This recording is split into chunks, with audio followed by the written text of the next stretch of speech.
Quelqu'un d'autre veut négocier? En 1997, un spectacle de science-fiction s'est écrasé dans les salles de cinéma avec des taxis chromés, une chanteuse d'opéra bleue et une femme enveloppée de bandages qui avait sauvé l'univers. Mais derrière le délire néon de Luc Besson se cache une production si folle qu'elle a failli s'effondrer sous sa propre ambition.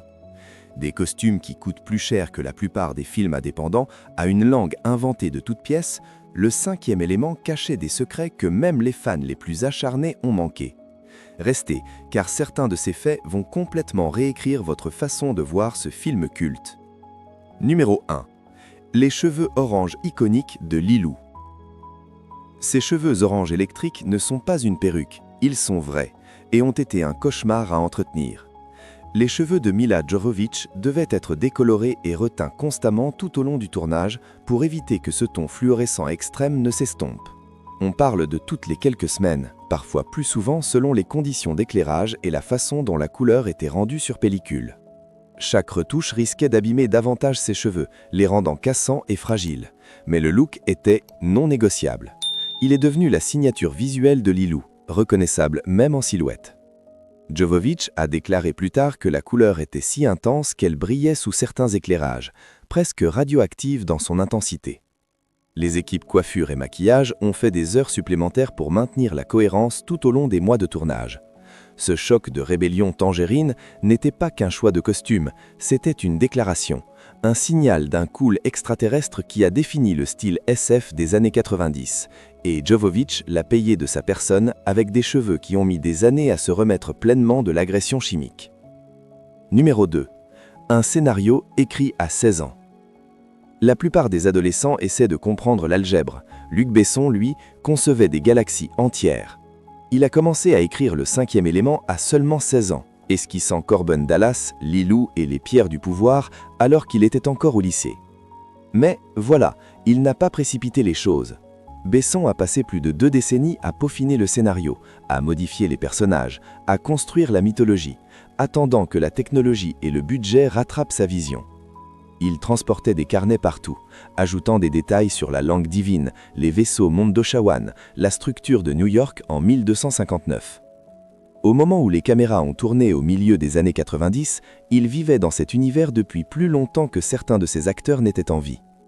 Ce rêve d'adolescent est devenu un pari à 90 millions de dollars, et le fait que tout cela soit né de l'imagination d'un lycéen rend chaque plan encore plus remarquable. Ce n'était pas la création d'un comité de studio, c'était l'obsession d'une seule personne, mûrie sur 20 ans en quelque chose d'absolument unique. Numéro 3. Besson a d'abord casté sa femme. Avant que Milla Jovovich ne devienne le visage de Lilou, Besson avait quelqu'un d'autre en tête, sa femme de l'époque, Maïwenn Lebesco. Elle était initialement envisagée pour le rôle principal, l'être suprême mystérieux enveloppé de bandages thermiques. Maïwenn était jeune, frappante, et Besson connaissait intimement ses capacités. Mais au fur et à mesure que la production se développait et que la portée du rôle devenait plus claire, le casting a évolué dans des directions inattendues. Les exigences physiques, les scènes d'action, l'énergie spécifique que Lilou demandait, tout pointait vers un choix différent. Maïwenn a finalement joué la diva bleue Plava Laguna, livrant l'une des performances les plus mémorables du film, dans un rôle qui ne nécessitait aucun dialogue mais une présence maximale. Entre-temps, Jovovich a auditionné, impressionné tout le monde par son intensité brute et sa totale implication, et décroché le rôle qui allait définir sa carrière. C'est un fascinant chassé-croisé hollywoodien, où un choix personnel s'est transformé en pivot créatif qui a tout changé, et les deux femmes se sont retrouvées avec des rôles iconiques mettant en valeur des forces totalement différentes. Numéro 4. La langue a été entièrement inventée. Lilou ne babille pas. Elle parle une langue entièrement construite. Besson et Jovovich ont créé ensemble la langue divine, bâtissant un vocabulaire de plus de 400 mots avec sa propre grammaire, sa syntaxe et ses règles linguistiques. Ils n'ont pas simplement inventé des sons, ils ont créé des conjugaisons verbales, des déclinaisons nominales, des façons d'exprimer le passé et le futur. La langue devait paraître ancienne, mais extraterrestre, sacrée, mais fonctionnelle. Il l'a pratiquée hors caméra pendant les pauses, tenant des conversations entières dans cette langue inventée pour s'assurer qu'elle paraissait naturelle et vécue. Jovovich est devenue tellement fluente qu'elle pouvait improviser des dialogues pendant les prises, répondant à des répliques en anglais par des phrases dans la langue divine qui maintenaient la continuité émotionnelle même si personne sur le plateau ne comprenait les mots au sens littéral. C'est l'une des expériences linguistiques les plus investies du cinéma, plaçant Besson et Jovovich dans la compagnie de Tolkien et Mark Okrand. Vous n'entendez pas du baragouin, vous entendez une langue qui existe, qui a des règles, qui pourrait théoriquement être apprise et parlée. Certains fans ont même essayé de la reconstruire à partir des dialogues du film. Numéro 5. Plus de 900 costumes créés. Jean-Paul Gaultier n'a pas simplement conçu des costumes, il a bâti un univers de la mode entier. Plus de 900 tenues individuelles ont été créées pour ce film.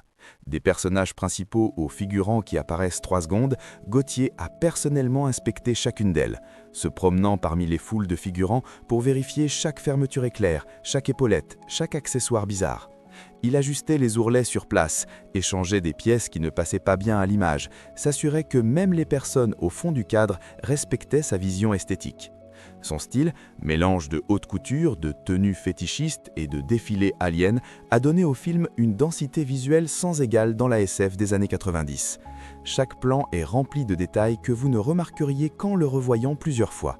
Même des personnages secondaires anecdotiques ont l'air de sortir d'un délire milanais, portant des tenues qui stopperaient la circulation sur Terre, mais qui passent à peine inaperçues dans l'univers du film. C'est l'excès comme art, la mode comme construction du monde, et ça fonctionne parce que Gaultier a refusé de faire des compromis sur la moindre pièce. Numéro 6. Les uniformes McDonald's étaient de la haute couture. En parlant d'excès, même les employés de McDonald's ont eu droit au traitement Gaultier. Dans le New York futuriste du film, un McDonald's apparaît brièvement lors des séquences de circulation aérienne et chaque employé est vêtu d'uniformes haute couture créés sur mesure.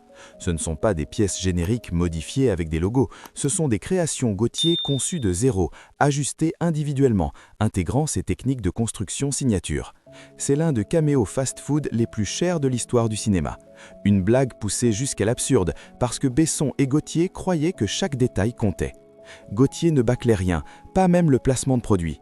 Ces uniformes coûtaient probablement plus par pièce que ce qu'une franchise McDonald's réelle dépense pour la garde-robe d'un personnel entier sur une année. Et c'est exactement ce genre d'engagement excessif qui rend ce film inoubliable. Numéro 7. Bruce Willis a improvisé des répliques. Corbin Dallas était écrit comme un chauffeur de taxi endurci et fatigué, mais Bruce Willis l'a rendu drôle. Plusieurs de ses meilleures répliques ont été improvisées sur le vif, insufflant humour et chaleur dans des scènes qui auraient pu paraître trop sérieuses ou trop cyniques. Willis venait tout juste de la saga Die Hard et savait instinctivement comment équilibrer action et charme, comment désamorcer la tension avec une pique parfaitement placée, sans faire retomber les enjeux. Ces improvisations ont changé le ton de séquences entières, rendant Corbin plus attachant, plus humain, quelqu'un avec qui vous voudriez vraiment passer 2 heures. Certaines de ses conversations avec Lilou, surtout au début quand elle apprend l'anglais, ont une énergie spontanée qui vient de Willis réagissant sincèrement plutôt que de jouer des marques scriptées. Besson lui faisait suffisamment confiance pour laisser la caméra tourner et voir ce qui se passait. Numéro 8. Chris Tucker a inspiré de Prince pour Ruby Rhod. Ruby Rhod est le chaos incarné, et il a failli être joué par Prince lui-même.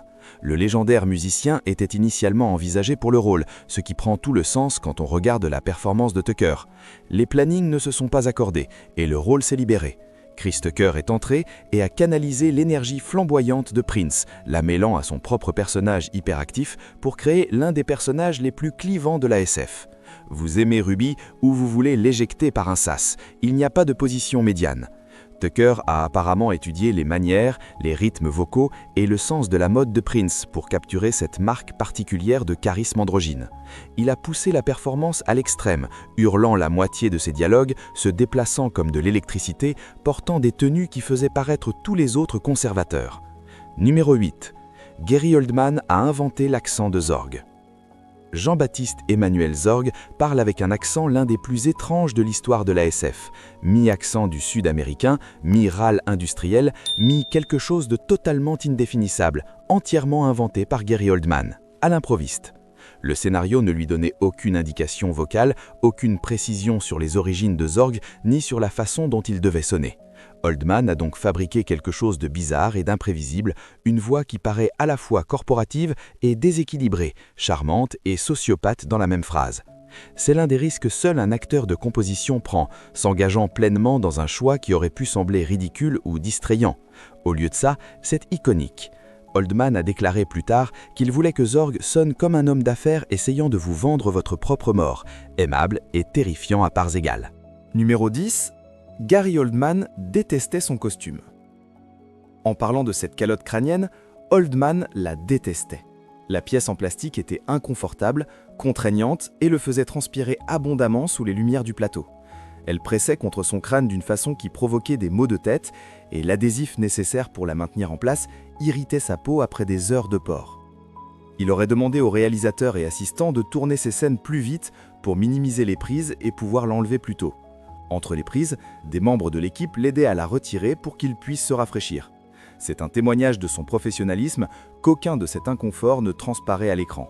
Zorg est lisse, menaçant, totalement maître de lui. Parfois, le prix d'un look iconique, c'est la souffrance, et Oldman l'a payé. Numéro 11. Dallas et Zorg ne se rencontrent jamais. Voici un choix structurel audacieux que la plupart des spectateurs ne remarquent pas consciemment. Corbin Dallas et Zorg, le héros et le vilain, ne partagent pas une seule scène. Ils occupent la même histoire, mais existent dans des réalités parallèles. Leur conflit est médiatisé par des hommes de main, des circonstances et le destin. Ils sont dans le même hôtel à Fhloston Paradise, littéralement à quelques étages l'un de l'autre, et ne se croisent jamais. C'est presque shakespearien, deux forces qui se heurtent sans jamais se croiser. Que ce soit intentionnel ou le produit des plannings de tournage, cela donne au film une forme narrative inhabituelle. Le héros n'affronte pas le méchant dans un dénouement final, il survit simplement au chaos que le méchant crée. Corbin n'apprend même jamais le nom de Zorg. Numéro 13. La robe de la diva pesait 14 kilos. Ce superbe costume en latex et cristaux pesait plus de 14 kilos d'ingénierie théâtrale pure. L'actrice jouant la diva pouvait à peine bouger sans l'aide de techniciens qui l'aidaient à se positionner entre les prises et la soutenaient lors des transitions. Chaque geste était soigneusement chorégraphié, non seulement pour des raisons esthétiques, mais pour éviter les chutes. La distribution du poids signifiait que certains mouvements pouvaient la déséquilibrer. La robe était un exploit d'ingénierie costume conçu pour paraître légère et fluide tout en étant tout le contraire. Entre les prises, l'actrice avait besoin d'aide pour s'asseoir, se lever, même se retourner. La présence éthérée de la diva avait pour coup une véritable endurance physique. Numéro 14. Le taxi était en vrai métal. Le taxi volant de Corbin n'était pas en image de synthèse ni en fibre de verre. C'était un vrai véhicule en métal à l'échelle réelle, pesant plus de 1000 kg d'acier et de pièces automobiles authentiques. Les cascadeurs devaient manœuvrer cette bête à travers les décors, se battant avec sa masse et son poids à chaque prise. Des effets pratiques comme celui-ci donnent au film un réalisme tactile que les premières images de synthèse ne pouvaient pas égaler. Chaque séquence de vol était un cauchemar logistique impliquant des grues, des câbles et beaucoup de prières. Ce taxi a mérité sa place dans l'histoire de SF à la dure, par l'ingénierie et la sueur plutôt que par les pixels et le temps de rendu. Numéro 15. Des vraies explosions ont failli mal tourner. L'une des grandes scènes d'explosion du film a utilisé trop de carburant et a failli détruire partie du décor par accident, transformant un effet contrôlé en une vraie urgence. L'équipe pyrotechnique avait mal calculé le rapport carburant-oxygène et ce qui était censé être une déflagration spectaculaire mais sûre est devenu quelque chose de genuinement dangereux.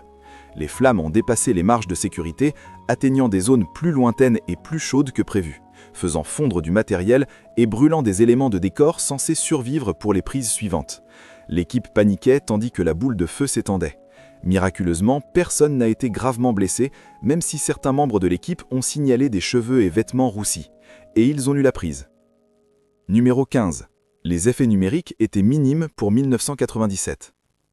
Malgré son qualité d'époque SF sortie à l'aube de la révolution CGI, le cinquième élément s'appuyait massivement sur des maquettes physiques, des peintures sur verre et des effets pratiques plutôt que sur des images de synthèse de pointe. Ces vastes landscapes urbains, beaucoup sont des maquettes physiques filmées avec de la perspective forcée et de l'illumination soignée pour créer de la profondeur. Les flux de trafic aérien ont été réalisés grâce à des câbles et de la composition plutôt que par animation numérique. Le résultat est un film qui paraît toujours magnifique des décennies plus tard, preuve que parfois les solutions analogiques surpassent les raccourcis numériques. Numéro 17. tourné dans une centrale nucléaire abandonnée. Certaines des séquences industrielles froides du film ont été tournées dans une vraie centrale nucléaire désaffectée au Royaume-Uni. La location offrait une atmosphère métallique authentiquement angoissante qu'aucun décor construit ne pourrait reproduire. Des couloirs en béton s'enfonçant dans l'obscurité, des salles de contrôle remplies de machinerie analogique, des chambres de réacteurs résonnant du vide. L'air lui-même paraissait différent, portant un froid qui n'était pas seulement une question de température, mais d'histoire. Ce genre de choix de lieu donne à certaines scènes une réalité troublante qu'on ne peut pas simuler avec des accessoires de décor et des lumières colorées. Numéro 18. Milla Jovovich s'est entraînée aux arts martiaux quotidiennement. Les scènes de combat exigeaient que Jovovich s'entraîne intensément chaque jour pendant des mois avant et pendant la production. La chorégraphie mêlait kung-fu et capoeira, exigeant souplesse, vitesse, précision et la capacité à rendre des mouvements impossibles à l'aile naturelle. Jovovich s'est lancé dans l'entraînement avec une dévotion obsessionnelle, déterminée à faire paraître le combat de Leeloo alien et imprévisible plutôt que de simplement ressembler à un combat de film d'action classique. Au moment où les caméras tournaient, elle pouvait exécuter des séquences complexes en une seule prise, son corps se déplaçant avec une fluidité qui paraissait surnaturelle. Ce combat dans le couloir où Leeloo détruit des Mangalore armés, un engagement physique total, Jovovich réalisant la plupart de ses propres cascades. Numéro 19. Le film avait prédit Uber. Des taxis volants appelés d'un geste, tracés par des systèmes équivalents au GPS, naviguant dans la circulation d'une mégapole avec une précision algorithmique. Ça vous dit quelque chose ? La vision du cinquième élément d'un transport à la demande prédit de manière troublante les applications modernes de covoiturage comme Uber et Lyft, ainsi que la poussée vers les véhicules autonomes.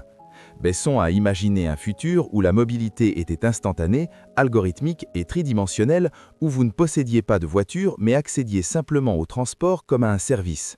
Corben ne possède pas son taxi, il est essentiellement un contractuel dans une économie de plateforme avec 2 siècles et demi d'avance. 25 ans plus tard, nous sommes à mi-chemin, il ne manque que la dimension verticale. Numéro 20. La fin a été modifiée tardivement. Le scénario original avait une fin plus sombre et plus ambiguë, qui a mal passé auprès des groupes test et des dirigeants de studios nerveux. La vision initiale de Besson était apparemment plus incertaine quant à l'avenir de l'humanité, plus interrogative sur le fait que l'amour soit vraiment suffisant pour arrêter le mal cosmique. Les producteurs craignaient que ce soit trop pessimiste pour le grand public, trop philosophique pour un blockbuster estival. Ils ont poussé Besson vers quelque chose de plus émotionnel et résolument optimiste. La version finale, Leeloo choisissant l'amour plutôt que le désespoir, les pierres activant le rayon de lumière sauvant la Terre à quelques secondes près, était un compromis de dernière minute qui a transformé le dernier acte du film. Certains fans se demandent à quoi ressemblait cette fin plus sombre, comment elle aurait différemment encadré le message de toute l'histoire. Nous ne le saurons jamais avec certitude. Le cinquième élément est un miracle d'ambition pratique, de folie vestimentaire et de prise de risque créatif, la preuve que parfois, les idées les plus folles deviennent les plus inoubliables.